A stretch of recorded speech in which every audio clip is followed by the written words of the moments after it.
What's up, YouTube? So before we get started with this video, on First Take, they're going to be talking to Tyson Fury, and they're going to be just going over who we would like to fight. They're going to recap the Deontay Wilder fight and talking about him possibly fighting Anthony Joshua. So let's see what they have to say about that. I've heard the answer to this, but why not the immediate rematch with Deontay Wilder? Just put that out there, Bubba. Because on Showtime, it wasn't viewed by that many people. I believe it was only 325,000 views for a world heavyweight title fight with two of the most colourful, charismatic champions in the past 50 years, 30 years. You know, this needs to be built bigger. And I believe that the platform of ESPN will give me that option to make it a massive global fight. Not only 300,000 people in the United States.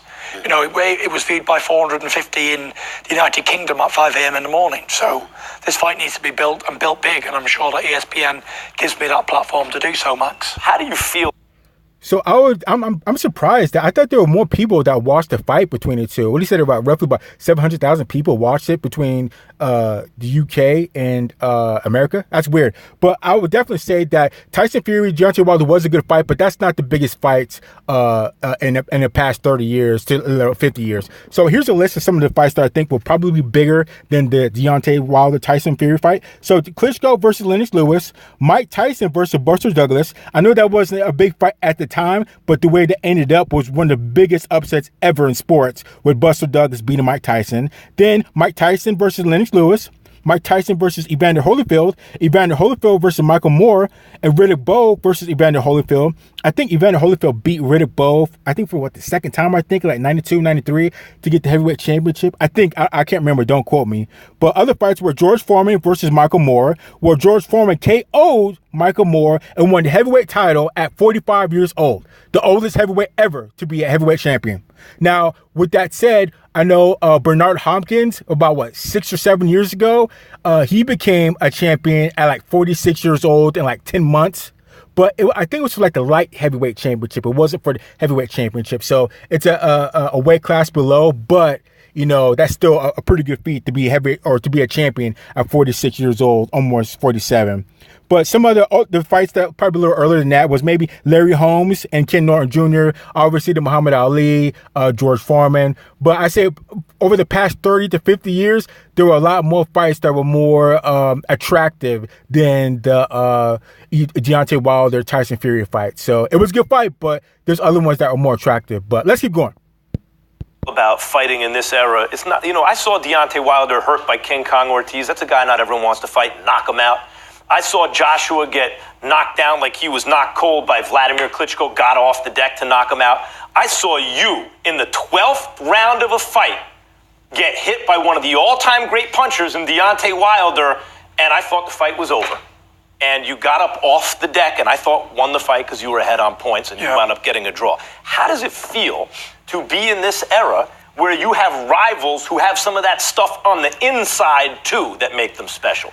It's a great era to be involved in.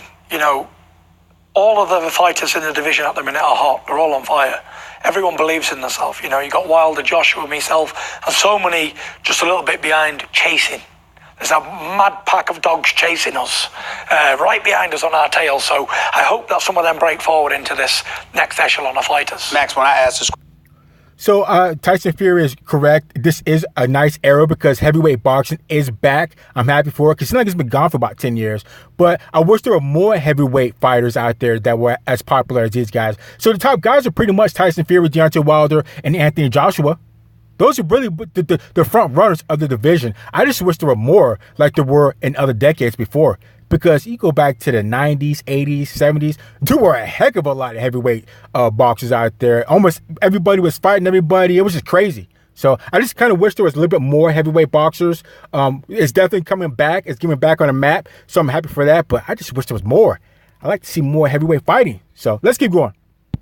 question, I interject. I don't mind deferring to y'all at all. I just want to be inquisitive about this in this respect. When I hear you talk about Deontay Wilder, I hear respect. You can beat him, you know, you feel you beat him, etc., but there's respect. And it's not to say that you don't respect Anthony Joshua, but I think you two view yourself as guys who have to chase him and he is avoiding y'all. Is that a fair depiction of what's going on in the heavyweight division in your mind right now? Well, firstly, I respect all boxers that get in the ring, but I do have more respect for Deontay Wilder than Anthony Joshua, because Wilder has proved to me that he is willing to step up and fight the best, and he has done. You know, he fought Ortiz. Everyone avoided Ortiz, didn't want to fight him. He stepped in the ring with me. He'd been trying to fight Anthony Joshua for so long. I proved it time and time again, going to Germany, coming to America as an underdog to fight these champions in our own country. For me, Anthony Joshua needs to prove himself on the world stage, because he's so happy fighting in England, and he fought a beaten Klitschko after I'd destroyed him mentally and had a war with him in a beaten fighter. So he needs to prove he's willing to step up to the plate and fight the best. You know, there was a lot of talk of them two going back and forward, fighting each other for over a year. And it took me, a fat, bald-headed guy who'd come back after 3 years out the ring, to accept a challenge to defend my country, so to say. You know, what type of a world champion is this when a guy who's been out the ring for so long has to come back and defend the throne? Tyson, I thought... So I think what it is I don't think Anthony Joshua is the A fighter. He's the A fighter, so he doesn't have to chase anybody. You guys have to go to him unless it's, you know, mandatory fights. So I think Anthony Joshua is the A fighter, and I think the reason for that is because, look, Tyson Fury, he did knock out Klitschko, but then what happened? He was off for 3 years. Well, he got fat, he was into drugs, he was depressed, and everything that goes along with that. So he was off the radar and nobody really cared about him while Anthony Joshua was still fighting. And then you look at Deontay Wilder, he never really fought anybody necessarily until he got to Ortiz. Sure, he knocked out Ortiz, but that was the really only guy he was only really tested by. And what was that, like last year, I think, or year or two? So, you know, you can't, he's not really on the radar either. Anthony Joshua was steady fighting decent people, and he knocked out Klitschko. He beat Klitschko after he got knocked down. So Anthony Joshua was fresh in everybody's mind, coming off a big win with Klitschko, which I think will really thrust him into being a huge boxing or heavyweight figure. So he's the A fighter right now. That's why I think he doesn't have to make moves. You guys are going to have to fight him, or you guys are going to have to go to him, which is why Tyson Fury and Deontay Wilder fought each other, and the winner of that was supposed to fight Anthony Joshua. But everything got messed up because they had a draw. So it's like, well, who's going to fight him now? That messed everything up when they draw, because there wasn't a clear winner. So now Deontay obviously fought Brazil, knocked him out within 50 seconds or whatever. I think Tyson Fury's got a fight coming up, and I think Anthony Joshua's got a fight coming up. So everything was messed up when Tyson Fury and Deontay Wilder drew.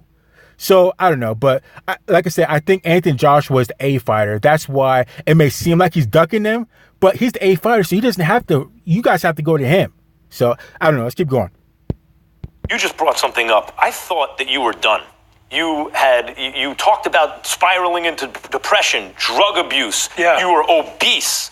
It's not just that you beat Klitschko, but then you went through that before you came back to get off the deck against Deontay Wilder. How do you now find yourself in the position you're in? How did you get here? You know, it's been a lot of hard work and dedication, and I believe every step I ever took and every left and right turn I ever made was all meant to be. I believe I had to go through all those dark times to be able to appreciate good times, appreciate small things in life, because I took a lot of things for granted in my life, Max. Everything I ever touched turned to gold, and there was a point in my life where I never appreciated nothing. Nothing meant anything to me because everything came so easy to me. But now I appreciate that glass of water, because there was a long period of time where the only place I ever thought I'd ever end up was in a padded room, and I didn't think I'd ever come back to competitive boxing. I didn't think I'd ever lose the weight. It was the hardest thing I ever had to do, but as something I'd suffered with my whole life, depression and anxiety, never really understood it until 2016, to really start doing proper research on the matter. I just thought that it was something that I was suffering with or feeling. I couldn't put into words how I was feeling at that time, and I was just keeping away from everybody else until I exploded, and I needed help immediately. He doesn't. So I'm happy for Tyson Fury. He's a great comeback story. I'm glad, he stopped messing with the chemicals. He got his mind right. He lost weight, took care of his body. He's come back and doing everything he's doing right now. I'm happy for that. I'm completely happy for that. But it seems like they keep trying to push the narrative like, Tyson Fury is the only guy that's ever overcome, drug use and depression and losing weight. Most boxers don't come from or are born with a silver spoon in their mouth. A lot of these guys come up rough. I mean, very, very rough. I mean, I hate to use Mike Tyson, but Mike Tyson's a prime example. He went through depression. He went through drug use. He went through all types of stuff, and he came back boxing. As a matter of fact, he served years in jail and came back and retained the heavyweight championship. So, I mean, a lot of boxers go through a lot of challenges in life and come up rough. So for them to push a narrative that, Tyson Fury is just a special guy because he's had it rough, I don't necessarily agree with that. I mean, it's always, you can't ever go wrong with that type of story, but just trying to push that narrative. I mean, look at, I know it's not heavyweight, but look at Manny Pacquiao. Manny Pacquiao was living on the streets before he started boxing, and he was, I don't know, eating out of trash cans or stuff like that. I don't know. He had it rough. Same thing with Mike Tyson. Like I said, he grew up on the streets and was arrested and everything that went along with that. Like I said, there's a lot of heavyweight champions or boxers, they go through a lot of stuff. So for them to try to push this narrative is just, I don't know. It doesn't really impress me too much. So let's keep going. Talk about it. He'll even get a little ornery if you bring it up. But there have been reports that, Tyson, you donated your entire purse, I think it was from the Wilder fight, to people who needed it, essentially. Well, the thing is, what I do in my personal life is not what I want to portray over as a professional, because I'm not some do-gooder who's looking for a pat on the back off the public to say, oh, Tyson's a nice bloke, let's give him a pat on the back. What I do in my life behind closed doors, that's up to me. I never publicise stuff that Couldn't that be an inspiration to others? You made it all the way back and then gave of yourself? Yeah, but it's not about that for me. What I do to help others is just between me and them. I don't brag about it, and I don't, like I say, I'm not some do-gooder who needs the pat on the back for helping someone who's in a worse position than I am, because I feel this way because I know what it's like, because I've been in that position. And, when you're on top of the world, everybody wants to be your friend, and everybody wants to give you stuff for free, and everybody wants to be around you. But when I was down, dark, and depressed and out of everything, and I was on the verge of suicide, where were all those people then? When you needed them most, when I needed those people most, when I needed that positivity around me, they were all gone. Everybody left an abandoned ship. Only the real people, like close family and close friends, you see who the real people are in life when you come to that position. God forbid you ever do. So now that you're here, and you're obviously on top of the world, and you're in a position, you're a three-headed monster in the heavyweight division, you, Wilder, and Anthony Joshua. What are you hoping for, first and foremost? I mean, is it Wilder? Is it Joshua? The question is, what is my motivation? Yes, okay, fair enough. There we go. Fair enough, no problem. My motivation is to be the best in my era. It's not about who can create the most diverse opinions or whatever. This is about who goes down as the best of this era. I already got a head start on the guys when I took the lineal championship off Vladimir. I've already stepped up and fought Deontay Wilder. I think all of us need to fight more than one time apiece. Go back to the days of Joe Frazier, Muhammad Ali, George Foreman, Kenny Norton, all these great fights they fought each other time and time again.